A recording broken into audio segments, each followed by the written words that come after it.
El misterio de la Atlántida ha cautivado a la humanidad durante milenios, una historia que resuena en los rincones más profundos de nuestra imaginación, susurrando la posibilidad de una civilización perdida, avanzada más allá de su tiempo, y aniquilada en un instante catastrófico.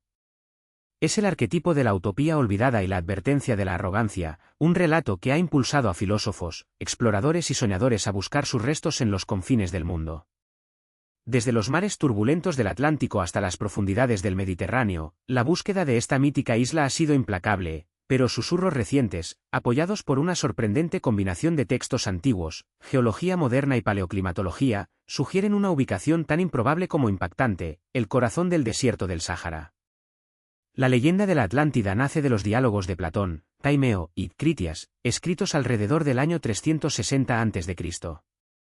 En ellos, el filósofo griego relata una historia transmitida a su antepasado Solón por sacerdotes egipcios, quienes describieron una poderosa nación insular situada más allá de las columnas de Hércules. Esta isla, según Critias, era más grande que Libia y Asia Menor juntas, un vasto imperio naval que había extendido su influencia por gran parte de Europa y Libia. El corazón de esta civilización era una capital de asombrosa ingeniería y belleza.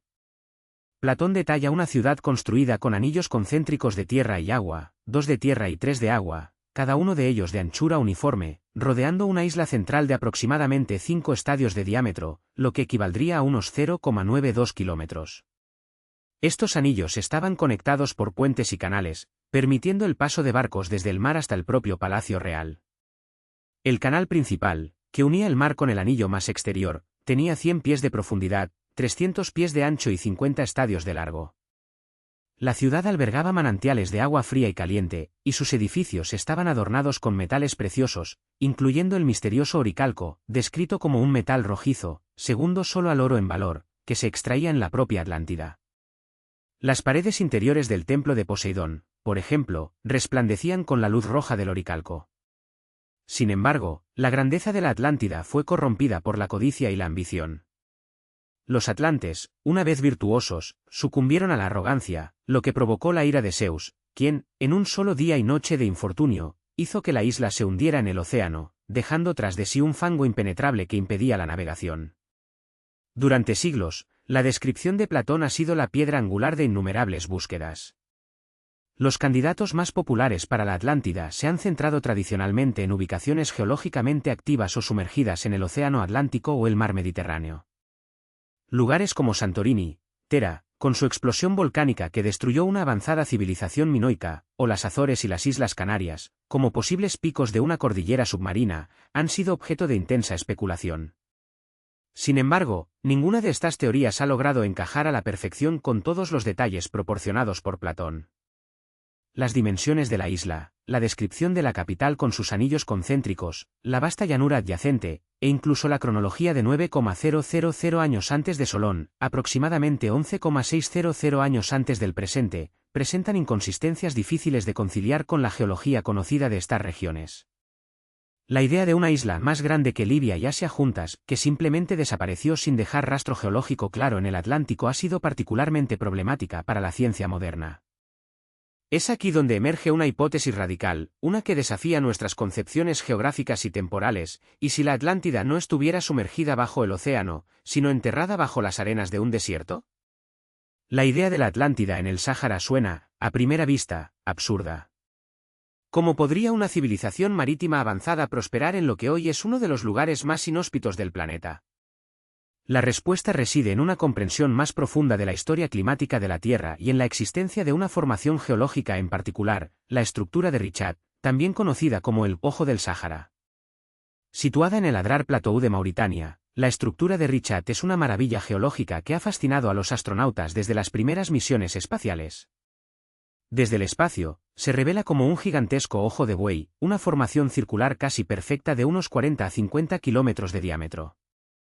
Durante mucho tiempo se pensó que era un cráter de impacto de meteorito, pero la investigación geológica moderna ha demostrado que es, en realidad, una cúpula geológica profundamente erosionada.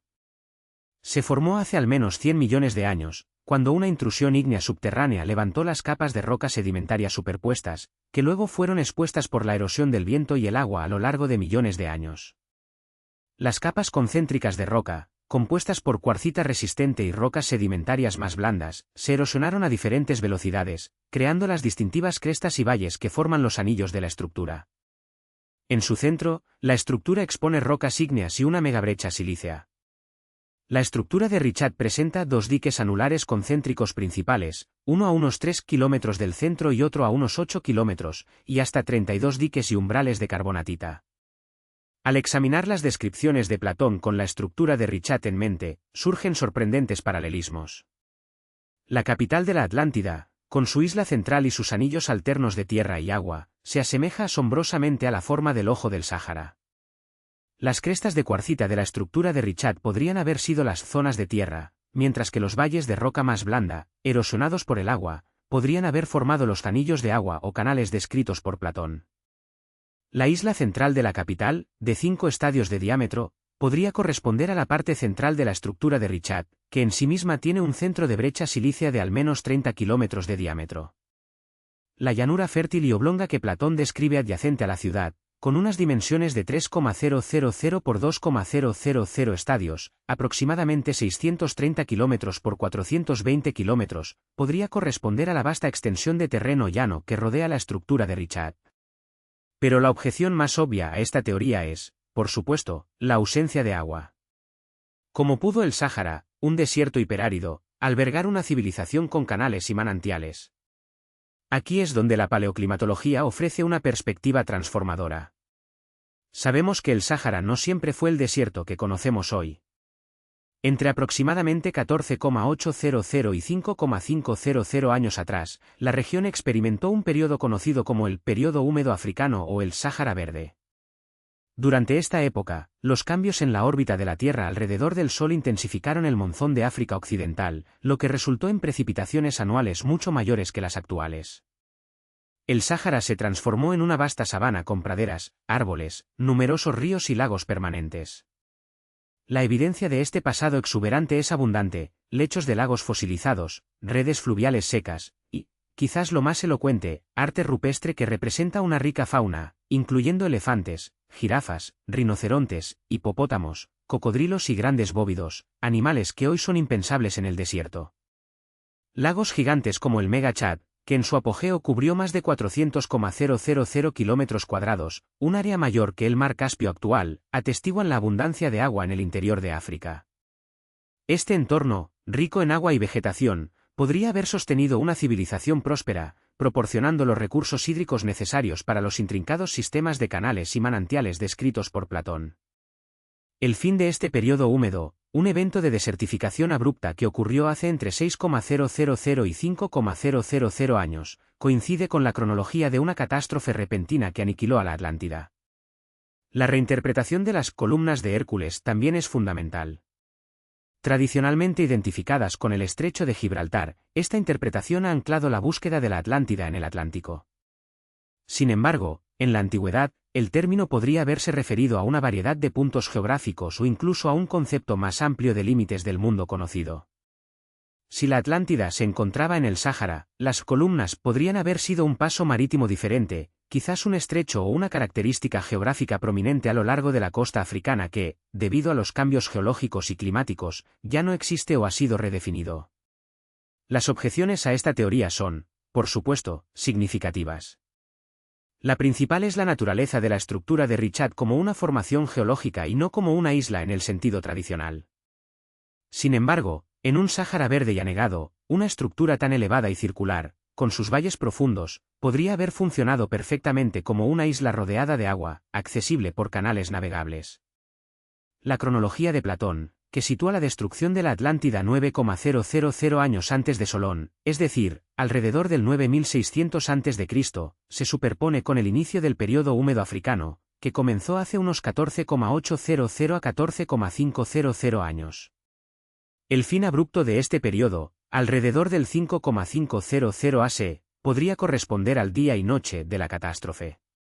Es posible que la Atlántida, el mayor enigma de la antigüedad, haya estado mirándonos fijamente desde el espacio durante décadas, oculta a plena vista en el corazón de un desierto, su historia desestimada por nuestros propios prejuicios geográficos e históricos. Este documental se aventura a explorar esta audaz hipótesis, desenterrando las capas de mito, geología y clima para revelar si el ojo del Sáhara es, en efecto, el ojo de la Atlántida perdida. El eco de una pregunta audaz resuena a través de los siglos, una pregunta que desafía no solo nuestra comprensión de la historia, sino también nuestra geografía más fundamental. Si la Atlántida existió, si fue una civilización de esplendor sin parangón, podría estar escondida a plena vista, no bajo las olas de un océano inescrutable, sino sepultada bajo las arenas movedizas de un desierto que una vez fue un vergel exuberante. La idea misma parece una herejía para el dogma arqueológico, una fantasía nacida de la desesperación por encontrar lo inencontrable. Sin embargo, cuando uno se aventura más allá de los mapas convencionales y las narrativas establecidas, un patrón comienza a emerger, una serie de coincidencias que, tomadas en conjunto, pintan un cuadro inquietante y profundamente convincente. El Sáhara, esa inmensidad dorada que se extiende como un lienzo arrugado por la eternidad, guarda secretos que apenas comenzamos a descifrar. Desde las alturas orbitales, donde la perspectiva de la Tierra se transforma y las fronteras se disuelven en formaciones geológicas, una anomalía se revela con una claridad asombrosa. Es una estructura que ha capturado la imaginación de geólogos y cartógrafos por igual, conocida oficialmente como la estructura de Richat, pero más popularmente como el Ojo del Sáhara. Una espiral perfecta, una serie de anillos concéntricos que se despliegan en el paisaje árido de Mauritania, como una huella dactilar colosal de la antigüedad. No es un cráter de impacto, como se pensó inicialmente, ni el resultado de un volcán. Su origen es geológico, una cúpula erosionada que, a lo largo de eones, ha revelado sus capas internas en una simetría casi antinatural. Los anillos, de diferentes tonalidades y composiciones, se extienden por casi 50 kilómetros de diámetro, un tamaño que empequeñece cualquier ciudad moderna y que, sin embargo, evoca una descripción que ha perdurado por más de 2 milenios. Platón, en sus diálogos Critias y Taimeo, nos legó la única descripción detallada de la Atlántida, una narración que ha sido el faro y la maldición de innumerables buscadores. Él describió la capital de la Atlántida como una ciudad construida sobre una isla central, rodeada por anillos alternos de tierra y agua, conectada al mar por un canal. La isla central, según Platón, medía unos 5 estadios de diámetro, que son aproximadamente 0,9 kilómetros, y estaba rodeada por 2 anillos de tierra y 3 de agua. El anillo de agua más exterior, el más grande, tenía un diámetro de 3.000 estadios, lo que se traduce en unos 540 kilómetros.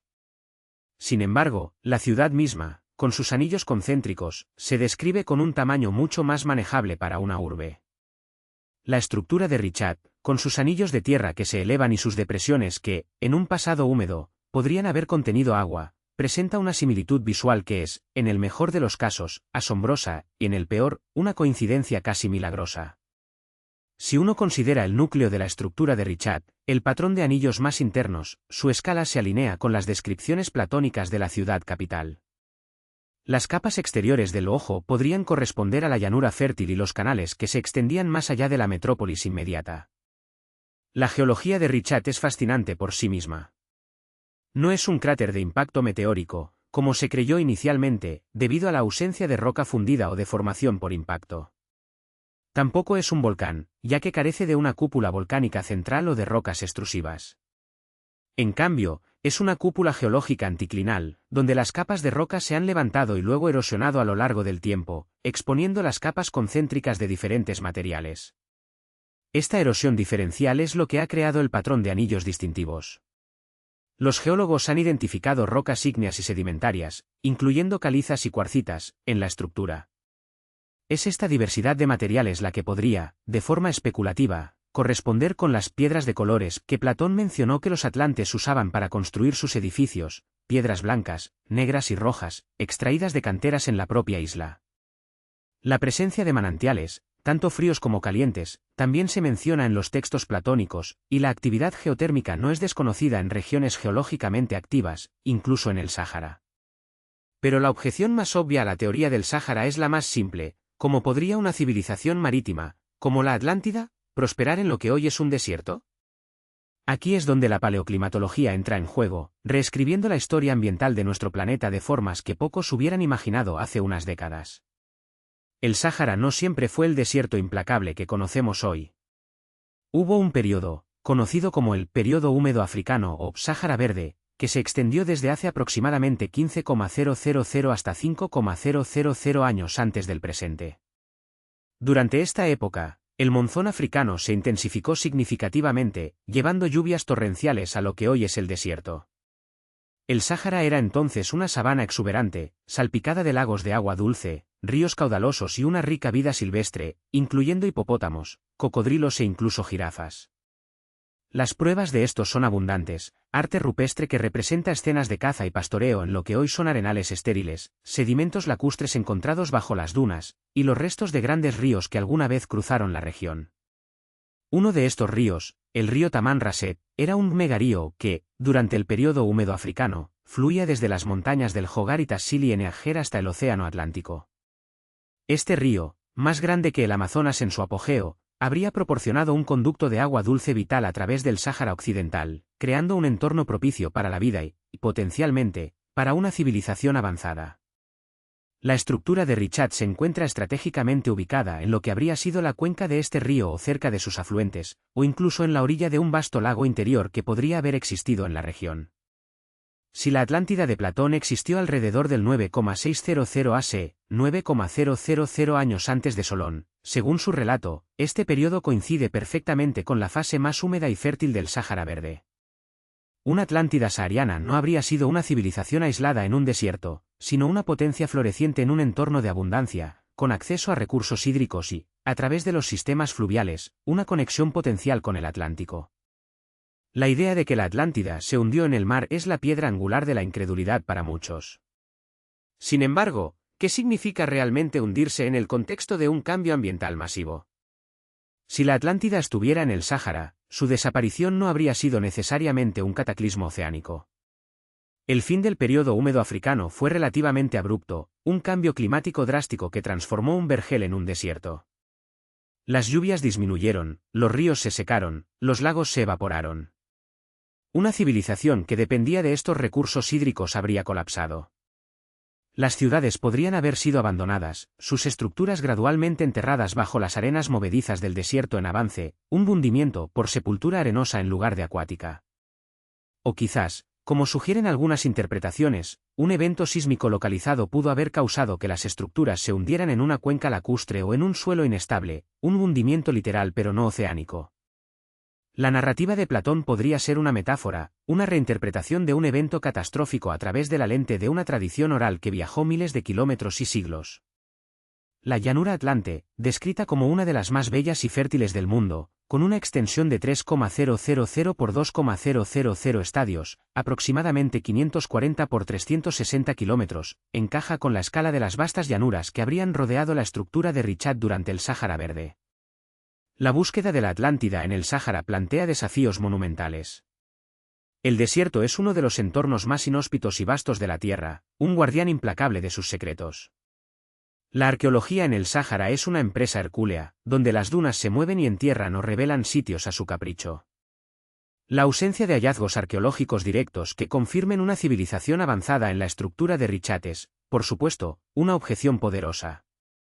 Sin embargo, ¿cuánto de lo que construyeron los atlantes, si existieron, habría sobrevivido a milenios de erosión eólica, enterramiento bajo la arena y los rigores del clima? Las estructuras de madera se habrían descompuesto, los metales corroído. Solo las construcciones de piedra más robustas, o aquellas enterradas más profundamente, podrían haber perdurado. Y aún así, la exploración arqueológica sistemática de la estructura de Richat con la hipótesis de la Atlántida en mente es un concepto relativamente nuevo, obstaculizado por la logística y el costo de operar en una región tan remota y desafiante. La perspectiva de que la Atlántida no yace en el fondo del Atlántico, sino bajo las arenas del Sáhara, nos obliga a reexaminar no solo los textos antiguos, sino también nuestra propia concepción de la historia y el potencial de la civilización humana. Nos hace cuestionar la linealidad de nuestro progreso y la fragilidad de nuestra memoria colectiva.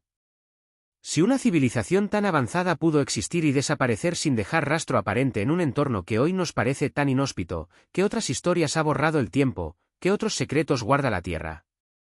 La estructura de Richat, el ojo del Sáhara, con su enigmática simetría y su ubicación en el corazón de un continente que alguna vez fue verde, se erige como un silencioso testigo, una invitación a mirar más allá de lo obvio, a escuchar los susurros del viento que transportan las arenas del tiempo y quizás, las historias de un mundo perdido. Es una posibilidad que, aunque desafía la razón en su primera impresión, cobra una fuerza inquietante cuanto más se profundiza en las capas de la evidencia geológica, paleoclimática y textual. Un rompecabezas cuyas piezas, aunque dispersas, parecen encajar con una precisión que no puede ser simplemente ignorada. El sol implacable del Sáhara, un desierto que hoy se extiende como un océano de arena y roca, esconde bajo sus dunas y mesetas un secreto que desafía nuestra comprensión de la historia. No siempre fue el árido páramo que conocemos. Hace miles de años, este vasto territorio era un paisaje vibrante y fértil, salpicado de ríos caudalosos, lagos inmensos y una vegetación exuberante. La evidencia geológica es abrumadora. Estudios de núcleos de sedimentos extraídos del fondo oceánico frente a la costa de África Occidental han revelado un patrón climático cíclico en el Sáhara, alternando entre periodos húmedos y secos cada aproximadamente 20.000 años, en sincronía con la inclinación del eje terrestre y la actividad monzónica. Estos periodos del Sáhara verde no eran meras fluctuaciones menores, eran transformaciones radicales del ecosistema. Los fósiles descubiertos en lugares como Gobero, en Níger, un cementerio de la edad de piedra de hace 10.000 años, atestiguan la presencia de cocodrilos, peces de lago gigantes y una fauna que solo podría haber prosperado en un ambiente acuático y fértil. Las pinturas y grabados rupestres hallados en Tassili en Agger en Argelia, algunos de los más antiguos del mundo, y en otras regiones del Sáhara, muestran escenas de elefantes, jirafas, hipopótamos, rinocerontes y búfalos, junto a figuras humanas cazando y pastoreando ganado, una clara indicación de que la vida florecía en lo que hoy es un desierto implacable. Estas obras de arte milenarias no solo narran la vida cotidiana de sus creadores, sino que también son un testimonio gráfico de un paisaje radicalmente diferente, un jardín primigenio que se extendía hasta donde la vista alcanzaba. Pero, ¿qué ocurrió con las civilizaciones que pudieron haber habitado este Sáhara verde?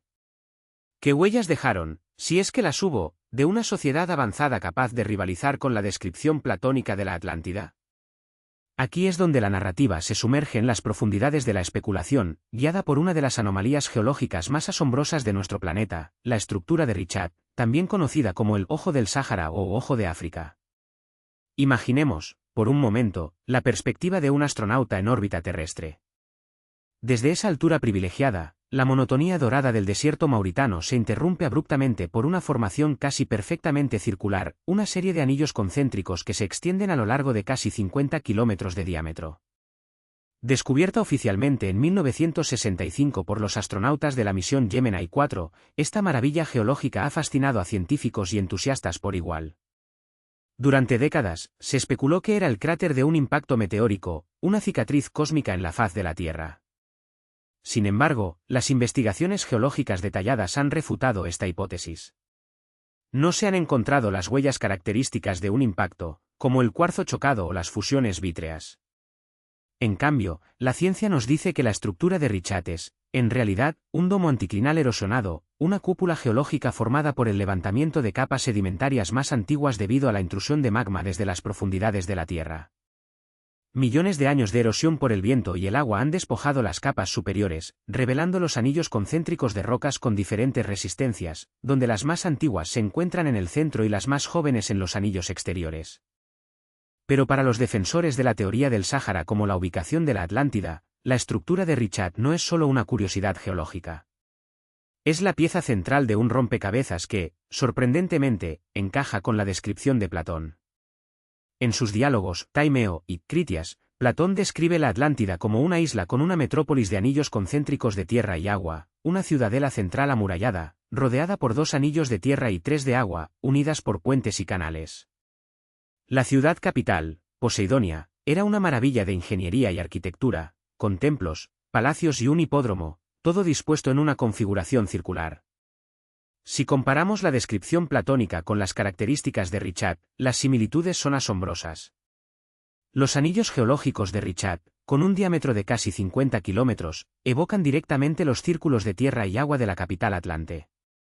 Aunque el tamaño exacto de la capital Atlante según Platón ha sido objeto de debate, con algunas estimaciones de alrededor de 23 kilómetros, la escala de Richat no es incomprensiblemente mayor, especialmente si consideramos la llanura circundante descrita por Platón como parte del complejo urbano o si la erosión ha alterado las dimensiones originales. Los diques anulares de basalto y otras rocas volcánicas que se encuentran en Richat podrían corresponderse con las murallas y estructuras descritas por el filósofo. La presencia de rocas de diferentes tonalidades, que cambian de color según la hora del día y la estación, podría incluso evocar la descripción de los muros de la Atlántida construidos con rocas rojas, blancas y negras, y recubiertos de metales como el latón, el estaño y el oricalco. Además, Platón sitúa la Atlántida más allá de las columnas de Hércules, una ubicación tradicionalmente asociada con el estrecho de Gibraltar.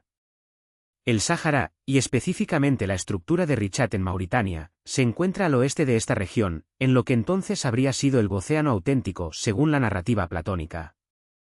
La llanura oblonga de 3.000 por 2.000 estadios que Platón describe alrededor de la ciudad, irrigada por una red de canales rectos, encuentra un eco en la vasta extensión del Sáhara que, durante sus periodos húmedos, habría sido un paisaje fértil y cultivable.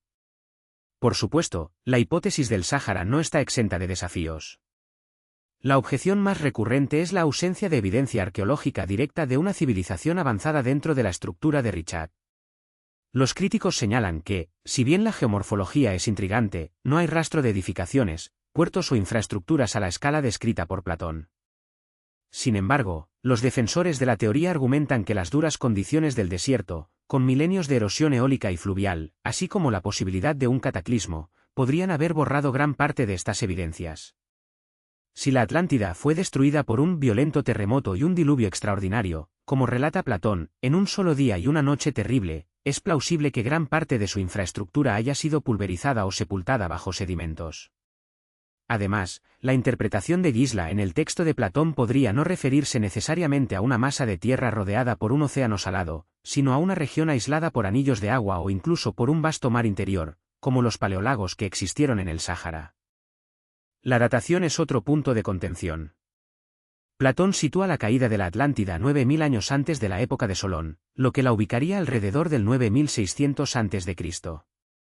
Esta fecha coincide con el final de la última edad de hielo y el inicio de un periodo de calentamiento global que transformó vastas regiones de la Tierra, incluido el Sáhara. Es un tiempo de cambios climáticos masivos, de deshielos y de grandes inundaciones. Si bien la estructura de Richat en sí misma es geológicamente mucho más antigua, con rocas en su centro que datan de hace 2.500 millones de años, y su formación como domo anticlinal de hace unos 100 millones de años, la habitabilidad de la región y la posibilidad de una civilización avanzada se alinea con los periodos del Sáhara Verde que se extendieron hasta hace aproximadamente 5.000 años. La discrepancia en las fechas podría deberse a una mala traducción o interpretación de los números egipcios por parte de Solón o Platón, un error de escala que no invalidaría por completo la ubicación. El renacimiento de esta hipótesis en la era moderna no es casualidad. Las imágenes satelitales de alta resolución nos han permitido observar el Ojo del Sáhara con un detalle sin precedentes, revelando sus patrones concéntricos y sus características geológicas de una manera que no era posible para los exploradores terrestres. Los avances en paleoclimatología y geología nos ofrecen una comprensión más profunda de la historia del Sáhara, confirmando que fue un lugar de vida y civilización en tiempos remotos. Los descubrimientos arqueológicos de asentamientos y cementerios en el corazón del desierto, como el de Gobero, nos recuerdan que el Sáhara ha albergado poblaciones humanas desde tiempos muy remotos, desafiando la imagen de un desierto eternamente estéril. La idea de la Atlántida en el Sáhara no solo es una teoría fascinante, es una invitación a reconsiderar nuestra percepción del pasado. Nos obliga a cuestionar si las leyendas son meras fábulas o si contienen ecos distorsionados de verdades perdidas. Si esta teoría fuera cierta, implicaría que una civilización avanzada floreció en un lugar que hoy consideramos inhóspito, y que su desaparición fue un evento catastrófico que alteró no solo el paisaje, sino también el curso de la historia humana. El Ojo del Sáhara nos mira desde el desierto, un enigma pétreo que, para algunos, es el último vestigio visible de un imperio olvidado, un recordatorio monumental de que los secretos más grandes de la Tierra podrían estar escondidos a plena vista, esperando ser descifrados por aquellos lo suficientemente audaces como para mirar más allá de lo evidente. La estructura de Richat, una maravilla geológica que irrumpe en el árido paisaje del Sáhara mauritano, se ha convertido en el epicentro de una de las teorías más audaces sobre la ubicación de la Atlántida. Su forma, una serie de anillos concéntricos que se extienden por casi 50 kilómetros, evoca de manera inquietante la descripción platónica de la ciudadela Atlante, con sus alternancias de tierra y agua, sus muros y canales. Pero, ¿es esta coincidencia una mera ilusión óptica, un espejismo en el desierto, o la huella indeleble de una civilización perdida que desafía nuestra comprensión de la historia antigua? Los geólogos, en su mayoría, ofrecen una explicación prosaica para la estructura de Richat, conocida también como el Ojo del Sáhara. La consideran una cúpula anticlinal erosionada, un domo geológico que, a lo largo de millones de años, ha sido esculpido por las fuerzas implacables del viento y el agua. Las capas de roca, de diferentes resistencias a la erosión, se han desgastado a ritmos distintos, revelando esos anillos casi perfectos. El centro, una intrusión de rocas volcánicas, sugiere un levantamiento magmático que empujó las capas sedimentarias circundantes. No hay consenso científico que la vincule a un impacto de meteorito, una teoría que alguna vez se barajó. Sin embargo, para los defensores de la hipótesis de la Atlántida en el Sáhara, esta explicación naturalista, aunque plausible, no desvirtúa la posibilidad de que una civilización avanzada se asentara y modificara un accidente geográfico tan singular. Podrían haber aprovechado sus formaciones naturales, sus anillos preexistentes, para construir una ciudad que se mimetizara con el paisaje, una fortaleza inexpugnable que se integrara con la propia tierra. La propia erosión, argumentan, podría haber borrado gran parte de las huellas de tal intervención humana, dejando solo la silueta subyacente de la geología. Pero la existencia de una ciudad-estado próspera en lo que hoy es uno de los lugares más inhóspitos del planeta plantea una pregunta fundamental: ¿cómo pudo una civilización florecer en el Sáhara? La respuesta a esta incógnita se encuentra en el pasado remoto del desierto, un pasado que desafía nuestra percepción actual de su aridez. Lo que hoy es un mar de arena fue, en épocas pretéritas, un vergel exuberante, un vasto mosaico de sabanas, lagos y ríos. Este periodo, conocido como el Sáhara Verde o el período húmedo africano, se extendió en varias fases, siendo la más reciente y relevante para nuestra búsqueda la que abarcó aproximadamente desde hace 14.500 hasta hace unos 5.500 años. Durante este tiempo, los monzones africanos, que hoy descargan sus lluvias sobre la región del Sahel, se desplazaron hacia el norte, transformando el desierto en un ecosistema vibrante. La evidencia de este Sáhara Verde es abrumadora y proviene de múltiples fuentes. Los núcleos de sedimentos extraídos del lecho marino frente a la costa de África Occidental revelan capas de polen de plantas que hoy solo crecen en climas tropicales, intercaladas con los granos de arena del desierto. Los paleolagos, como el megalago Chad, eran gigantescos, extendiéndose por áreas del tamaño de países enteros. Los ríos, muchos de ellos ahora secos y enterrados bajo las dunas, fluían con fuerza, creando intrincadas redes fluviales que irrigaban vastas extensiones de tierra. Uno de los descubrimientos más fascinantes es la evidencia de un gran río marroquí o río sahariano, un paleorío masivo que, según algunas teorías, nacía en las montañas del Atlas y fluía hacia el Atlántico, posiblemente desembocando cerca de la latitud de la estructura de Richat. Este río, si existió con la magnitud sugerida, habría proporcionado un suministro constante de agua dulce, esencial para la agricultura y el sostenimiento de una gran población. Los arqueólogos han encontrado herramientas de piedra, restos de asentamientos, cerámica, y quizás lo más revelador, arte rupestre que adorna las paredes de cuevas y rocas en todo el Sáhara. Estas pinturas y grabados representan jirafas, elefantes, rinocerontes, hipopótamos e incluso cocodrilos, animales que requieren agua abundante y una vegetación exuberante para sobrevivir. También se han hallado representaciones de personas pescando con arpones, nadando y navegando en embarcaciones, lo que sugiere una cultura íntimamente ligada al agua. La idea de que una civilización como la Atlántida pudiera haber prosperado en este Sáhara Verde no es tan descabellada como parece a primera vista. Si la estructura de Richat fue la metrópolis, los anillos concéntricos, según la descripción de Platón, se alternaban entre tierra y agua. Durante el período húmedo africano, la región habría tenido precipitaciones suficientes para mantener estas franjas de agua, ya sea como canales artificiales o como formaciones naturales de lagunas y ríos que los atlantes habrían canalizado y utilizado para la navegación y la defensa. La Acrópolis central, el corazón de la ciudad, se alzaba sobre la franja de tierra más interior. Platón describe que la ciudad poseía fuentes de agua fría y caliente, una característica geológica que no es infrecuente en regiones volcánicas o tectónicamente activas, como las que rodean las montañas del Atlas. Estas fuentes habrían sido un recurso invaluable para una civilización, proporcionando agua para el consumo, el riego y quizás incluso para baños termales. La comparación detallada con el texto platónico se vuelve aún más intrigante. Platón describe que la Atlántida estaba protegida de los vientos del norte por montañas, una descripción que encaja perfectamente con la ubicación de la estructura de Richat al sur de la cadena montañosa del Atlas. También menciona la existencia de un canal de 50 estadios, aproximadamente 9 kilómetros, que conectaba la metrópolis con el mar. Si el gran río marroquí existió y fluía cerca de Richat, podría haber servido como un canal natural o haber sido modificado por los atlantes para facilitar el acceso al océano. La escala de la ciudad descrita por Platón, con un diámetro de la isla central de 127 estadios, unos 23 kilómetros, y un puerto exterior que se extendía aún más, es comparable al tamaño de la estructura de Richat. Las dimensiones, aunque no idénticas, están en el mismo orden de magnitud. Sin embargo, los desafíos a esta hipótesis son inmensos. La Atlántida de Platón era una civilización tecnológicamente avanzada, con una arquitectura sofisticada, metalurgia compleja, incluyendo el misterioso oricalco, infraestructuras portuarias masivas y un sistema de gobierno elaborado. Si bien el Sáhara ha revelado vestigios de culturas antiguas, como la cultura capsiense, estas no muestran el nivel de desarrollo tecnológico que se le atribuye a la Atlántida.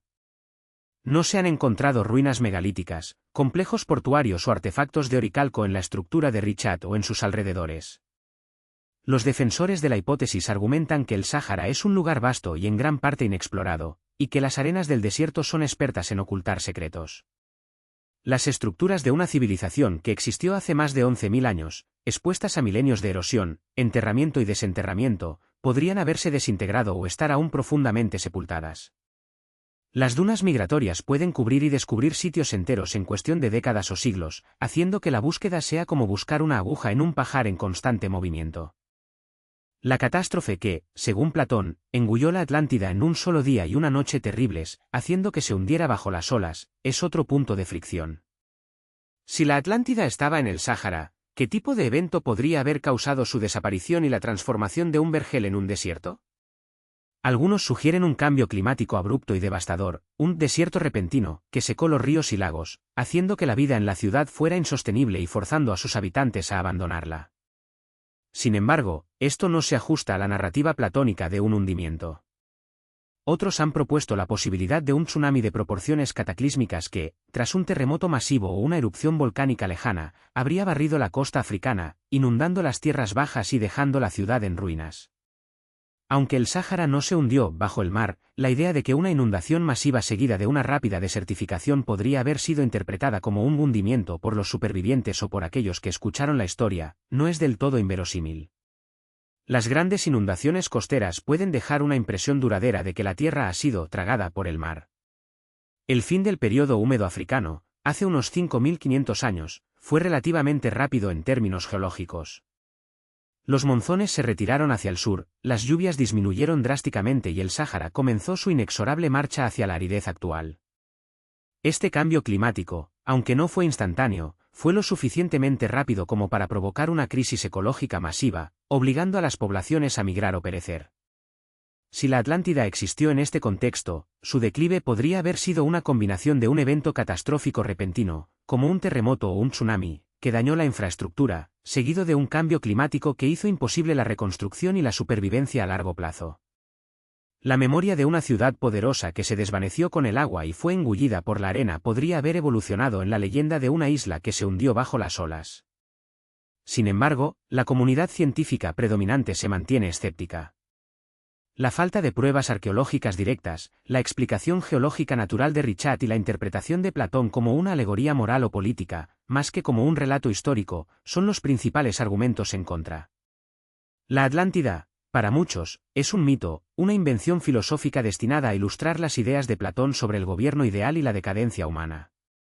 Argumentan que intentar ubicarla geográficamente es un ejercicio fútil. Pero, ¿y si Platón, como él mismo afirmaba, estaba transmitiendo una historia real, una memoria colectiva de un pasado glorioso y trágico que se había conservado a través de las generaciones?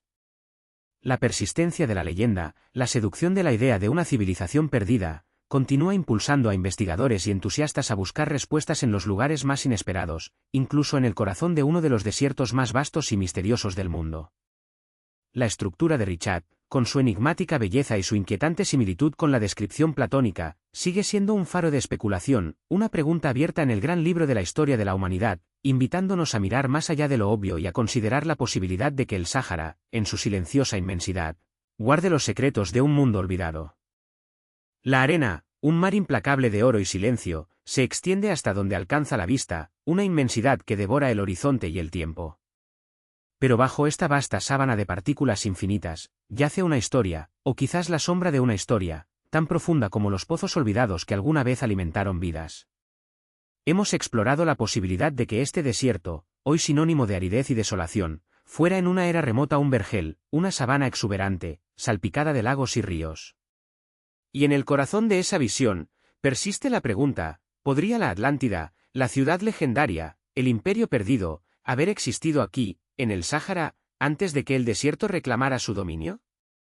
El enigma se profundiza cuando volvemos la mirada hacia una anomalía geológica que desafía la imaginación, la estructura de Richat, también conocida como el Pojo del Sáhara. Desde las alturas, esta formación circular, de aproximadamente 50 kilómetros de diámetro, es una maravilla hipnótica, una serie concéntrica de anillos de roca expuesta que se elevan y descienden, creando una topografía que, para algunos, evoca de manera inquietante las descripciones de Platón sobre la capital de la Atlántida. No es una estructura creada por un impacto de meteorito, como se pensó inicialmente. Los geólogos han desentrañado su origen como una cúpula anticlinal erosionada, una protuberancia de roca que se elevó y luego fue esculpida por millones de años de viento y agua, exponiendo capas de estratos de roca sedimentaria en patrones circulares. Es una formación natural, sí, pero su simetría y su escala, el modo en que sus anillos concéntricos se despliegan, han capturado la imaginación de aquellos que buscan patrones platónicos en el paisaje terrestre. Platón, en sus diálogos Critias y Taimeo, describió la Atlántida como una isla rodeada por anillos concéntricos de tierra y agua, una disposición que protegía su ciudadela central. Habló de un complejo sistema de canales que conectaban estos anillos, de muelles y diques, de un palacio real en el centro, y de una llanura fértil que se extendía al sur de la ciudad. Cuando uno superpone mentalmente el mapa platónico a la estructura de Richat, la resonancia es innegable. Los anillos de roca podrían ser los anillos de tierra, y los valles erosionados entre ellos, los canales de agua. El centro elevado de la estructura, un montículo de brecha y rocas ígneas, podría ser el Acrópolis, el corazón de la ciudadela. La escala coincide, o al menos no contradice, las descripciones de Platón sobre una ciudad de proporciones monumentales. La longitud de los anillos, la distancia desde el centro hasta el anillo exterior, se alinea con las medidas que Platón atribuyó a la ciudad, si se considera que sus unidades de medida podrían haber sido interpretadas o traducidas con cierta flexibilidad a lo largo de los milenios. Pero la estructura de Richat es una formación geológica, no una ruina arquitectónica. Los escépticos, y con razón, señalan la ausencia de cualquier signo de construcción humana a gran escala. No hay bloques de piedra tallada, no hay restos de muelles, no hay evidencia de metalurgia avanzada o de una civilización compleja. La superficie está compuesta por roca desnuda y arena, modelada por fuerzas naturales. Sin embargo, los defensores de la hipótesis sahariana argumentan que el Sáhara es un vasto devorador de evidencias. La erosión eólica, la abrasión constante de la arena, la acción implacable del sol y las raras pero potentes inundaciones repentinas, podrían haber borrado casi por completo cualquier rastro superficial de una civilización antigua. Además, la posibilidad de que gran parte de los restos estén enterrados bajo metros de arena es una consideración que no puede descartarse a la ligera. El desierto, en su inmensidad, es un sepulcro eficiente. La clave para entender la plausibilidad de la Atlántida en el Sáhara radica en la profunda transformación climática que sufrió esta región. No siempre fue un desierto. Existe una abrumadora evidencia geológica y paleoclimática que confirma la existencia de un Sáhara verde o período húmedo africano, una época que se extendió aproximadamente desde hace 14.500 hasta hace unos 5.000 años. Durante este tiempo, el monzón africano se desplazó hacia el norte, trayendo lluvias abundantes a lo que hoy es el desierto. Vastos sistemas fluviales, como el río Tamangaset o río Igargar, serpenteaban a través de la región, alimentando innumerables lagos y humedales. El lago Chad, hoy un remanente menguante, era un megalago del tamaño del mar Caspio, una masa de agua dulce que se extendía por cientos de miles de kilómetros cuadrados. Los registros sedimentarios, los isótopos de oxígeno en las conchas de moluscos antiguos, los pólenes fósiles y las pinturas rupestres que representan hipopótamos, cocodrilos y pastizales, todos pintan un cuadro de un Sáhara vibrante, lleno de vida animal y vegetal. Esta era de verdor no fue un cambio gradual e imperceptible.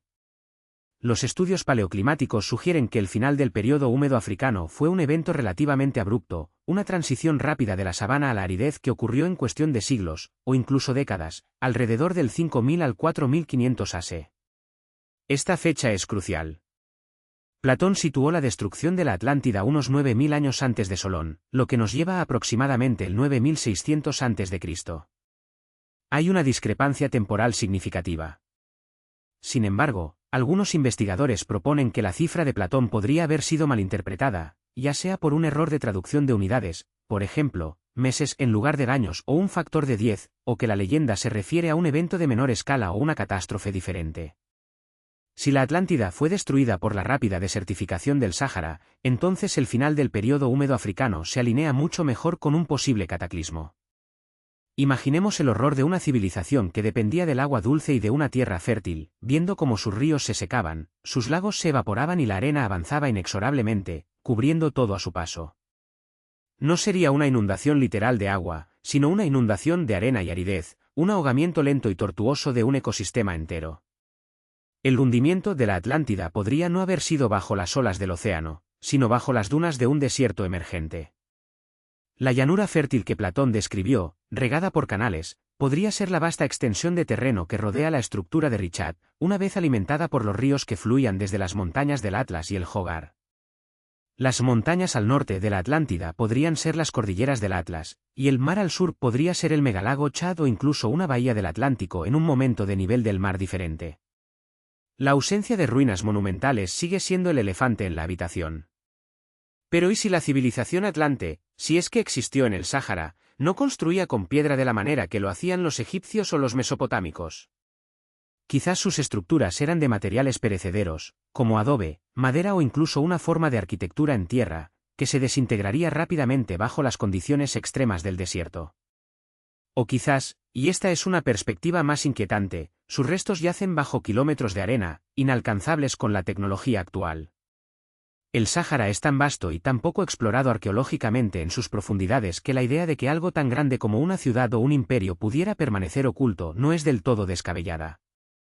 Los descubrimientos de ciudades romanas enteras enterradas bajo la arena del desierto del norte de África nos recuerdan la capacidad del desierto para ocultar el pasado. Más allá de la geología y el clima, algunos se aventuran en el terreno de la mitología y la lingüística. ¿Podrían las leyendas de una tierra perdida o de una gran catástrofe en las tradiciones orales de los pueblos bereberes o tuaregs del Sáhara ser ecos distantes de la Atlántida? Aunque estas conexiones son difíciles de probar y a menudo se basan en interpretaciones subjetivas, el concepto de una memoria cultural de un paraíso perdido es una constante en muchas culturas. La historia de un gran diluvio o una devastación repentina es universal, y aunque a menudo se asocia con el agua, la idea de una pérdida catastrófica de un hogar ancestral resuena profundamente. Sin embargo, es imperativo mantener una dosis saludable de escepticismo. La ciencia requiere pruebas, no solo coincidencias intrigantes. La estructura de Richat, aunque visualmente impactante y curiosamente platónica en su diseño, es, hasta donde sabemos, una formación geológica natural. La falta de artefactos, de cualquier signo inequívoco de una civilización avanzada, es un obstáculo formidable. Los geólogos y arqueólogos convencionales argumentan que si una civilización de la escala y sofisticación descrita por Platón hubiera existido allí, habría dejado huellas inconfundibles, incluso después de milenios de erosión. Los restos de ciudades antiguas en otras partes del mundo, incluso aquellas que sufrieron catástrofes, a menudo revelan al menos cimientos o fragmentos de cerámica. El Sáhara, hasta ahora, ha guardado silencio en este aspecto. La propuesta de la Atlántida en el Sáhara nos obliga a reconsiderar no solo la ubicación de una leyenda, sino también la naturaleza de la catástrofe que la destruyó. Nos empuja a pensar más allá de la imagen tradicional de una isla hundiéndose en el océano. Si el cataclismo fue la desertificación, entonces la historia de la Atlántida se convierte en una advertencia sobre la vulnerabilidad de las civilizaciones al cambio climático, una lección sorprendentemente relevante para nuestro propio tiempo. La narrativa platónica, que habla de una civilización avanzada que sucumbió a la arrogancia y la decadencia moral, adquiere una nueva dimensión si su caída estuvo ligada a la alteración fundamental de su entorno vital. Este es el desafío y la seducción de la hipótesis sahariana. No solo nos invita a buscar una ciudad perdida, sino a reinterpretar la historia geológica y climática de nuestro planeta, a considerar la resiliencia y la fragilidad de la vida en la Tierra. Nos confronta con la idea de que lo que hoy es un desierto implacable fue una vez un jardín, y que quizás, solo quizás, ese jardín albergó una de las mayores leyendas de la humanidad. La búsqueda continúa, no solo en las profundidades de la arena, sino también en las profundidades de nuestra propia comprensión de la historia y del poder de la naturaleza. Y mientras el viento del desierto sigue modelando las dunas, la pregunta persiste, susurrada por las arenas antiguas, ¿qué secretos aún guarda el corazón del Sáhara? El vasto lienzo del Sáhara, hoy un mar de arena y roca, esconde en sus profundidades geológicas yace un pasado tan vibrante como inimaginable. Nuestro viaje nos ha llevado a contemplar la posibilidad de que bajo este manto implacable de desolación, se oculte la memoria de una civilización avanzada, una que quizás la historia oficial ha relegado al ámbito de la leyenda. Pero, ¿qué tan profunda es la evidencia que sustenta esta audaz hipótesis? ¿Podría el desierto mismo ser el custodio de los secretos de la Atlántida? Para desentrañar esta madeja, debemos sumergirnos aún más en la cronología geológica y climática de la Tierra, en particular, en un periodo de turbulencia global que resuena con los ecos de la catástrofe, el evento del Drías reciente. Imaginemos por un momento la Tierra hace unos 12,900 años. El planeta emergía lentamente de la última edad de hielo, un periodo glacial que había cubierto vastas extensiones de los continentes con gruesas capas de hielo. Los glaciares retrocedían, liberando enormes volúmenes de agua dulce que fluían hacia los océanos, elevando el nivel del mar y transformando paisajes. En este contexto de cambio gradual, el Sáhara no era el desierto que conocemos hoy. Era, por el contrario, un vergel. Los registros paleoclimáticos, obtenidos de núcleos de sedimentos marinos, de cuevas y de estudios de paleosuelos, pintan un cuadro de una región exuberante, surcada por ríos caudalosos y salpicada de vastos lagos interiores. El Sáhara Verde, como se le conoce, era un mosaico de sabanas, bosques y humedales, capaz de sustentar una rica biodiversidad de fauna, desde elefantes y jirafas hasta hipopótamos y cocodrilos, y, por supuesto, poblaciones humanas. Estas poblaciones, cazadores-recolectores y posteriormente agricultores incipientes, dejaron su huella en el arte rupestre que hoy adorna las paredes de refugios rocosos en lugares como Tassili en Agger y el macizo de Ennedi, representaciones vívidas de una vida silvestre y de una existencia humana que contrastan dramáticamente con el paisaje actual.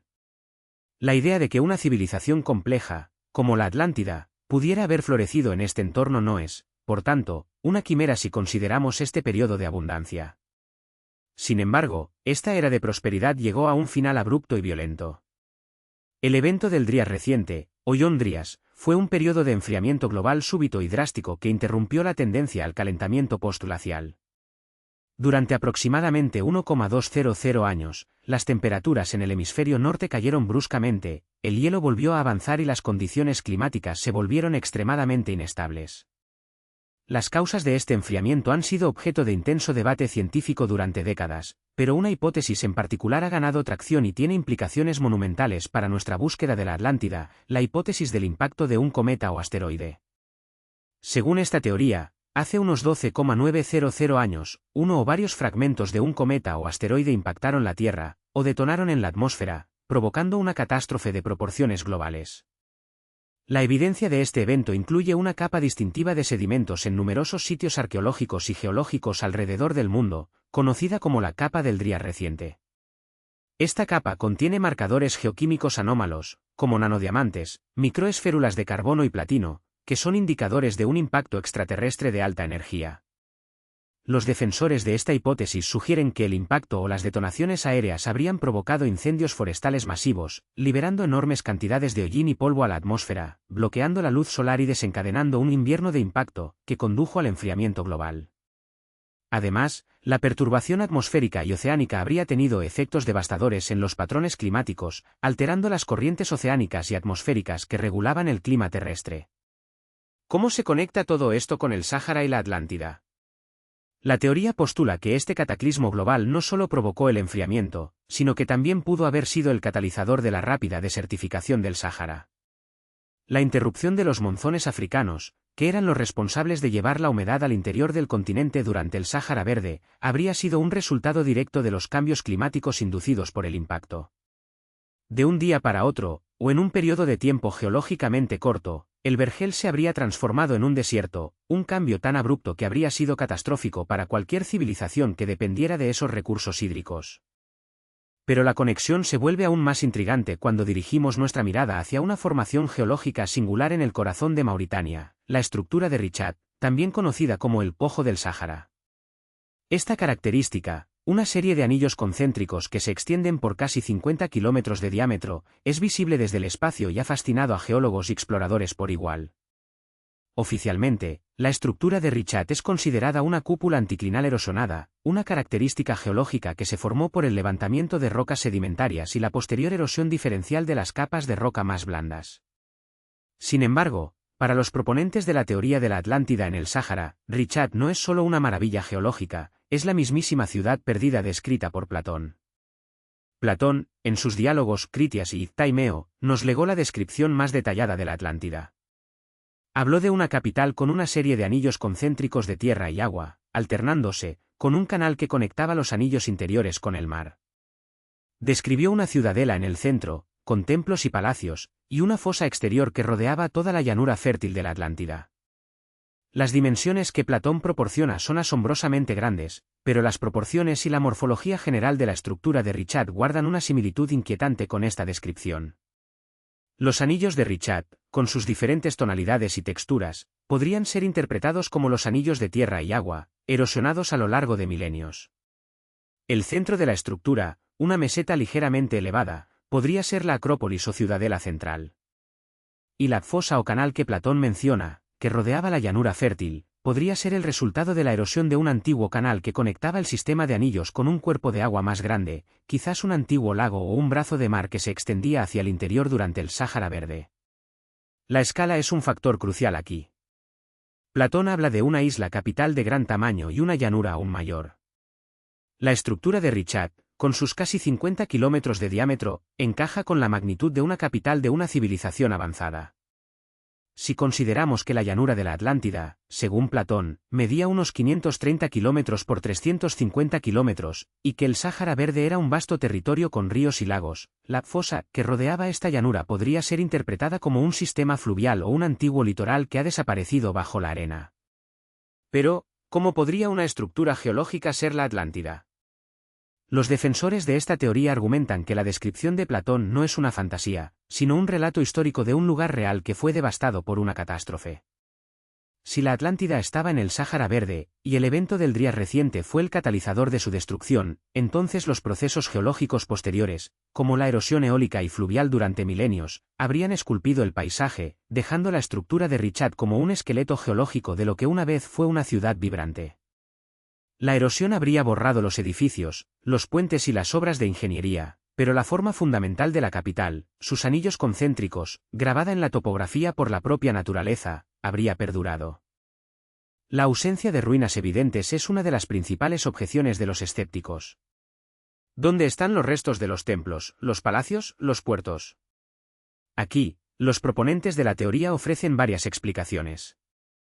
Primero, el tiempo. 12,900 años de erosión implacable en uno de los entornos más hostiles del planeta. La arena y el viento son arquitectos y destructores maestros. Segundo, la naturaleza del cataclismo. Si el evento del Drías reciente fue provocado por un impacto o una serie de impactos, la devastación habría sido total. Tsunamis gigantescos, terremotos de magnitud inaudita y una posterior desertificación habrían arrasado con todo, enterrando las ruinas bajo capas de sedimento y arena. Platón mismo describe la Atlántida siendo tragada por el mar y desapareciendo en un solo día y noche de infortunio. Esta descripción evoca una catástrofe repentina y de gran magnitud, perfectamente compatible con un evento de impacto global y sus consecuencias. Además, la geología de la estructura de Richat, aunque oficialmente explicada por procesos terrestres, presenta algunas anomalías que los defensores de la Atlántida encuentran intrigantes. Por ejemplo, la presencia de brechas y rocas volcánicas en el centro de la estructura, aunque explicables por el vulcanismo local, podría ser interpretada en un contexto de un evento cataclísmico que alteró drásticamente la geología de la región. La falta de un cráter de impacto central, que sería esperable si Richat fuera un cráter de impacto, es una de las principales razones por las que la comunidad científica descarta la hipótesis del impacto para Richat. Sin embargo, los proponentes de la Atlántida argumentan que no tiene por qué ser un cráter de impacto en sí mismo, sino el lugar donde se encontraba una ciudad, afectada por un impacto global en otro lugar, o por un evento que dejó su huella geológica de una manera más compleja. El enigma de la Atlántida en el Sáhara no es solo una cuestión de geología o arqueología, es también un desafío a nuestra comprensión de la historia humana. Si una civilización avanzada existió en el Sáhara hace casi 13,000 años, y fue aniquilada por un evento global, ¿qué implicaciones tiene esto para nuestra visión de la prehistoria? Sugiere que el progreso humano no es lineal, que pudo haber habido edades de oro de conocimiento y tecnología que fueron borradas de la memoria colectiva por catástrofes. La persistencia de mitos sobre diluvios y ciudades perdidas en culturas de todo el mundo, desde el Gilgamesh mesopotámico hasta las leyendas de los nativos americanos, adquiere una nueva resonancia si un evento de la magnitud del Drías reciente realmente devastó una civilización global. La estructura de Richat, con su misteriosa belleza y sus anillos concéntricos, se erige como un monumento silencioso a esta posibilidad. Es un recordatorio de que la Tierra guarda secretos profundos, que el pasado es más complejo de lo que a menudo imaginamos, y que la línea entre el mito y la realidad puede ser, en ocasiones, sorprendentemente delgada. Mientras el sol se eleva sobre el ojo del Sáhara, proyectando sombras largas y cambiantes sobre sus anillos, uno no puede evitar preguntarse, ¿estamos mirando un simple accidente geológico, o los restos petrificados de un imperio olvidado, un eco de la Atlántida que el desierto se ha negado a borrar por completo? La búsqueda continúa, y con cada nueva pieza de evidencia, la arena parece susurrar historias de un tiempo y un lugar que desafían nuestra comprensión del mundo. La vastedad del Sáhara, un mar de arena y roca que hoy se extiende implacable, oculta un pasado tan vibrante como inimaginable para la mente moderna. Nos hemos adentrado en la posibilidad de que bajo sus dunas y mesetas yace la memoria de una civilización perdida, quizás la más legendaria de todas, la Atlántida. Pero la pregunta fundamental persiste, resonando en cada grano de arena, ¿cómo pudo un lugar tan opulento y vital desaparecer tan completamente, dejando apenas un eco en la memoria humana? La respuesta, o al menos las hipótesis más audaces y coherentes, nos lleva a una combinación de eventos geológicos catastróficos y cambios climáticos dramáticos, orquestados en una escala que desafía nuestra comprensión del tiempo y la resiliencia de la vida. En el corazón de esta teoría, como hemos explorado, se encuentra la enigmática estructura de Richat, un vasto ojo concéntrico que mira fijamente al cielo mauritano. Su morfología, una serie de anillos de tierra y agua perfectamente circulares, tal como los describió Platón para la capital de la Atlántida, es una coincidencia que muchos encuentran demasiado sorprendente para ser desestimada. Platón, a través de los diálogos de Taimeo y Critias, nos dejó un plano detallado, una ciudad central en una colina, rodeada por 2 anillos de tierra y 3 de agua, todos concéntricos y a distancias regulares.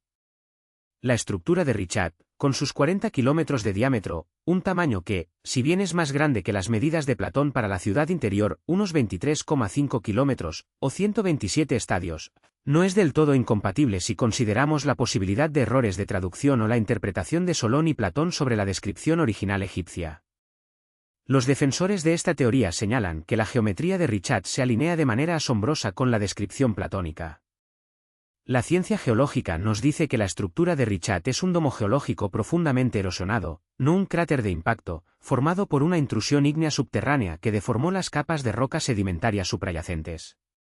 Con el tiempo, la erosión diferencial de capas resistentes de cuarcita creó estas cuestas circulares de alto relieve que hoy vemos.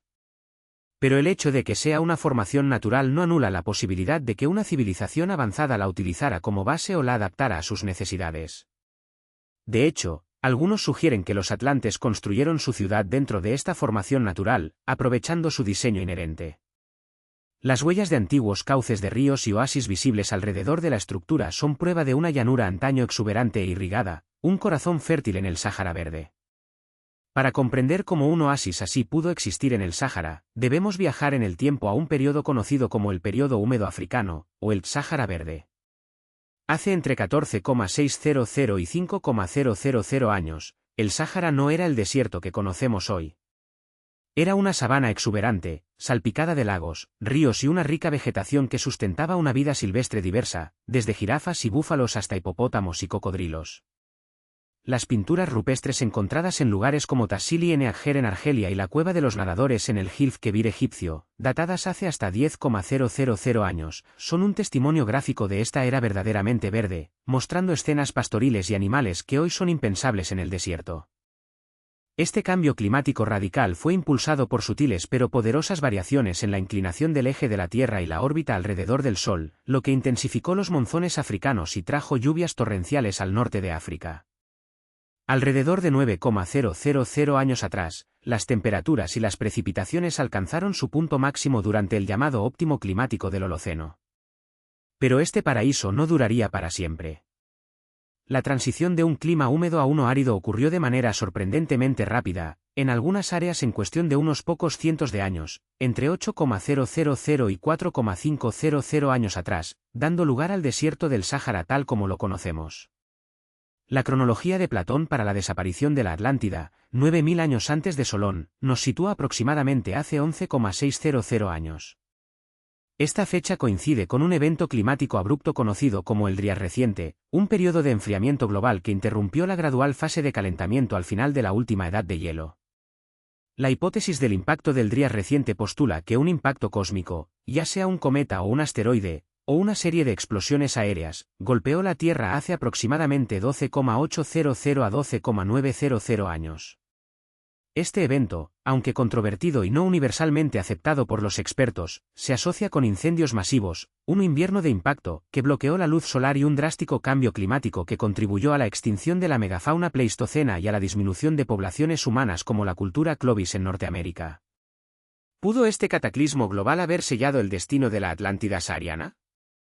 Si el impacto ocurrió sobre las capas de hielo de Norteamérica, el derretimiento masivo y el consecuente aumento del nivel del mar podrían haber provocado tsunamis de una magnitud inimaginable. Pero hay una teoría aún más directa. Algunos investigadores proponen que un evento de impacto en el Atlántico o incluso en el propio Sáhara podría haber generado megatsunamis que arrasaron la costa africana y penetraron profundamente en lo que entonces era un Sáhara verde. De hecho, la evidencia de movimientos masivos de agua alrededor de la estructura de Richat es convincente. Imágenes satelitales revelan patrones de chevron y lineaciones en el terreno que son característicos de flujos de agua a gran escala, no solo de viento. Estas formaciones, que se extienden desde el noreste hacia el suroeste, sugieren que una cantidad colosal de agua se precipitó a través de la región. Además, se han encontrado enormes depósitos de sal en el Sáhara, que podrían ser los restos de un mar que se secó o de vastas inundaciones. Un estudio sugiere que un deslizamiento masivo del fondo marino en el Atlántico, de proporciones asombrosas, cientos de kilómetros de ancho y miles de metros de profundidad en sedimentos, data de hace aproximadamente 11,000 años y podría haber sido causado por un tsunami. Las lavas volcánicas del espectacular Emikusi, el pico más alto del Sáhara, muestran evidencia de haber sido cortadas por una ola hace unos 12,000 años. Esta confluencia de fechas, una y otra vez, apunta a un evento catastrófico alrededor del mismo periodo en que Platón sitúa la desaparición de la Atlántida. La descripción platónica de que el mar en esa zona se volvió intransitable e impenetrable, estando bloqueado por un banco de lodo debido al hundimiento de la isla, podría ser una referencia a estos depósitos masivos de sedimentos y escombros que un megatsunami habría dejado. La idea de que una civilización avanzada floreció en el Sáhara Verde no es tan descabellada como podría parecer. La arqueología ha revelado una rica historia de ocupación humana en la región durante el período húmedo africano. Sitios como Nata Playa, en el desierto de Nubia, datados hace hasta 9,500 años, muestran evidencia de una cultura megalítica con estructuras de piedra alineadas astronómicamente, lo que sugiere un conocimiento avanzado de astronomía y geometría, miles de años antes del surgimiento de la civilización egipcia. Se han encontrado enterramientos elaborados, herramientas, ornamentos y arte rupestre en todo el Sáhara, indicando sociedades estructuradas, complejas y dinámicas que prosperaron en este entorno fértil. La evidencia genética incluso sugiere que, a medida que el Sáhara se secaba, sus habitantes migraron hacia el este, hacia el valle del Nilo, lo que podría implicar una conexión directa con el surgimiento de la civilización egipcia. Las tradiciones orales y la mitología de los antiguos bereberes, los habitantes originales del norte de África, también ofrecen pistas intrigantes. Los bereberes, o Imaziguen, son una de las culturas más antiguas de la región, con orígenes que se remontan a la cultura capsiense hace más de 10,000 años. Su rica mitología, que incluye la adoración de elementos naturales y ancestros, se entrelazó con las creencias religiosas de los antiguos egipcios. Deidades egipcias como Isis y Set se cree que pudieron tener orígenes bereberes. La leyenda de Zerzura, la ciudad blanca u oasis de los pájaros pequeños, una ciudad mítica escondida en lo profundo del Sáhara, podría ser un eco distorsionado de una civilización perdida. Los bereberes construyeron monumentos megalíticos, incluyendo tumbas piramidales y círculos de piedra, que demuestran habilidades arquitectónicas y una profunda conexión con el cosmos. ¿Son estos ecos culturales fragmentos de una memoria colectiva de la Atlántida, transmitidos a través de milenios de migración y adaptación? Por supuesto, la teoría de la Atlántida en el Sáhara, y específicamente en la estructura de Richat, es vista como una teoría marginal por la mayoría de los clasicistas y arqueólogos. La crítica principal radica en la falta de evidencia arqueológica directa de una ciudad avanzada dentro de la estructura de Richat. No se han encontrado restos de edificios, tecnología o artefactos que sugieran una civilización compleja. Además, las discrepancias en escala entre las descripciones de Platón y el tamaño real de Richat son un punto de contención. Los escépticos argumentan que Platón inventó la Atlántida como una herramienta retórica, no como una ubicación geográfica real. Sin embargo, el Sáhara es un desierto vasto e implacable, y solo una fracción mínima ha sido explorada con métodos arqueológicos modernos. Las dunas móviles y los sedimentos acumulados a lo largo de milenios podrían ocultar ciudades enteras bajo kilómetros de arena. La erosión causada por el viento y el agua, sumada a la inmensidad del paisaje, hace que la búsqueda de pruebas sea una tarea monumental. La ausencia de evidencia no es necesariamente evidencia de ausencia. La estructura de Richat, con sus anillos perfectos, su ubicación más allá de las columnas de Hércules, el estrecho de Gibraltar, si se interpreta la geografía antigua con una perspectiva más amplia del Atlántico, y su coincidencia temporal con un periodo de cataclismos globales y un Sáhara verde, presenta un conjunto de coincidencias que son difíciles de ignorar. Los investigadores continúan explorando estas conexiones, y futuras expediciones marítimas planeadas para estudiar la estructura de la plataforma continental en la región podrían arrojar nuevas luces sobre las formaciones geológicas que respaldan la hipótesis de un evento de inundación masiva. Quizás, la historia de la Atlántida no es solo un mito de una isla hundida en el océano, sino una memoria ancestral de una civilización que sucumbió a una transformación ambiental devastadora, no bajo las olas, sino bajo las arenas de un desierto recién formado. La búsqueda de la Atlántida en el Sáhara nos obliga a reevaluar no solo los textos antiguos, sino también la dinámica de nuestro propio planeta y la capacidad de la naturaleza para borrar y reescribir la historia en escalas de tiempo que apenas podemos comprender. La verdad, si alguna vez se revela, podría estar enterrada, esperando, bajo el implacable sol del ojo del Sáhara. El sol implacable del Sáhara se alza sobre un paisaje que, a primera vista, parece inmutable, un océano de arena y roca que ha devorado civilizaciones enteras.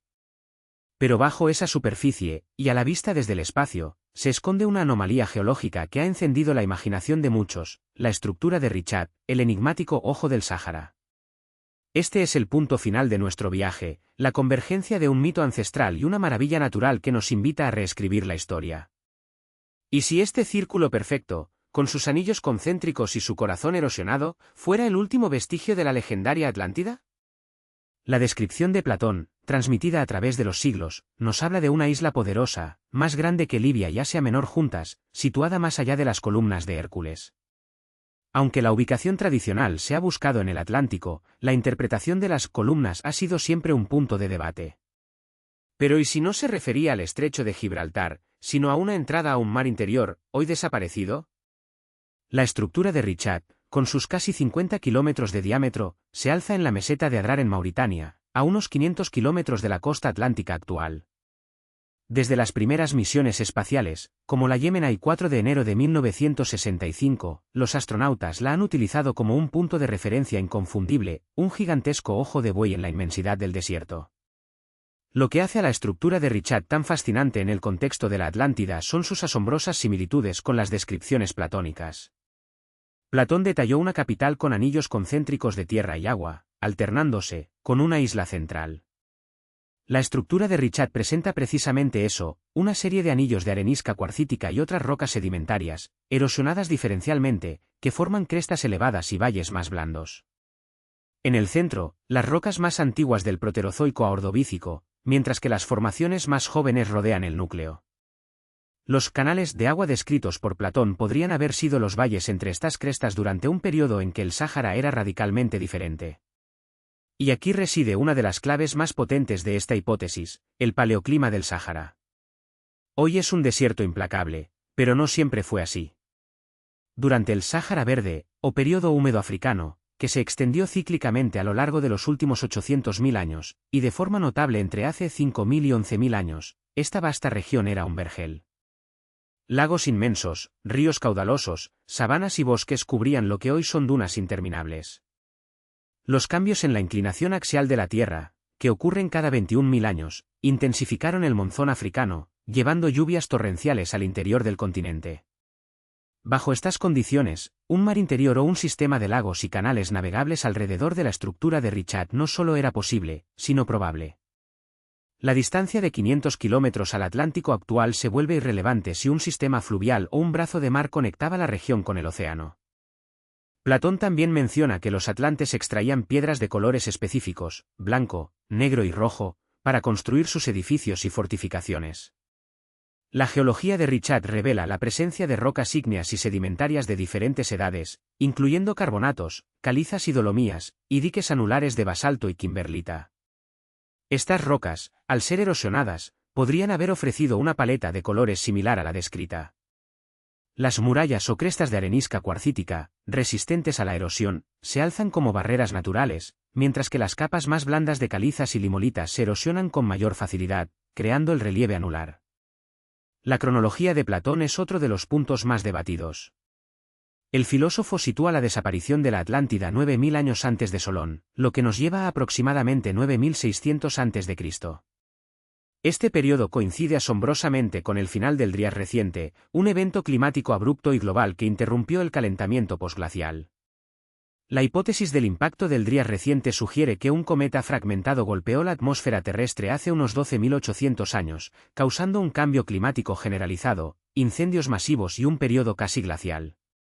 Este evento catastrófico, con sus terremotos y tsunamis asociados, podría haber sido el día y noche terrible que, según Platón, engulló a la Atlántida. La repentina desertificación del Sáhara, que en algunas zonas pasó de húmedo a seco de forma acelerada hace entre 8.000 y 4.500 años, es un hecho documentado. ¿Pudo este cambio drástico ser el final de una civilización que dependía de un entorno fértil y acuático? La idea de una civilización avanzada en el Sáhara, aunque parezca contraintuitiva hoy, no es descabellada en el contexto del Sáhara Verde. Restos arqueológicos han revelado la presencia de culturas neolíticas en la región, con complejos sistemas de pastoreo y arte rupestre que datan de hace 11.000 años. El yacimiento de Nata Playa, con sus megalitos y evidencias de arqueoastronomía, es un ejemplo de la sofisticación de estas sociedades. Si bien no se han encontrado ruinas de una metrópolis como la descrita por Platón, la vasta extensión del Sáhara permanece en gran parte inexplorada, y las arenas del tiempo tienen un poder inmenso para ocultar. Por supuesto, los escépticos argumentan que la Atlántida fue una invención alegórica de Platón, una herramienta filosófica para ilustrar sus ideas sobre la sociedad ideal y la decadencia moral. La falta de pruebas arqueológicas directas y la distancia al mar son obstáculos significativos. Sin embargo, la persistencia del mito, la precisión de algunas de las descripciones platónicas y la extraordinaria coincidencia geográfica con la estructura de Richat invitan a una consideración más profunda. La geología de Richat, aunque se interpreta como un domo anticlinal erosionado y no un cráter de impacto, no descarta la posibilidad de que haya sido habitado. De hecho, se han encontrado acumulaciones excepcionales de herramientas paleolíticas achelenses en la estructura. La búsqueda de la Atlántida es, en esencia, la búsqueda de una parte olvidada de nuestra propia historia. Nos obliga a cuestionar nuestras narrativas establecidas sobre el origen de la civilización y la capacidad de las sociedades antiguas. ¿Qué pasa si la sabiduría de los sacerdotes egipcios, que Solón transmitió a Platón, no era una fábula, sino un recuerdo distorsionado de una verdad lejana? La historia está llena de civilizaciones que desaparecieron abruptamente debido a cambios climáticos, sequías, inundaciones o conflictos. Los mayas, los Harappa, los Anasazi, todos sucumbieron a presiones ambientales y sociales. La Atlántida, si existió, podría haber sido una de estas civilizaciones, borrada por la misma fuerza de la naturaleza que la hizo florecer. El Sáhara, hoy un desierto imponente, guarda en sus entrañas los secretos de un pasado exuberante. Las imágenes satelitales nos ofrecen una ventana a una era olvidada, donde la estructura de Richat no era un ojo solitario en la arena, sino quizás el corazón de una metrópolis vibrante, bañada por aguas y rodeada de vida. La hipótesis de la Atlántida en el Sáhara desafía nuestra percepción del tiempo y la geografía, invitándonos a mirar más allá de lo evidente, a escuchar los ecos de un mito que podría ser una memoria distante de una civilización perdida.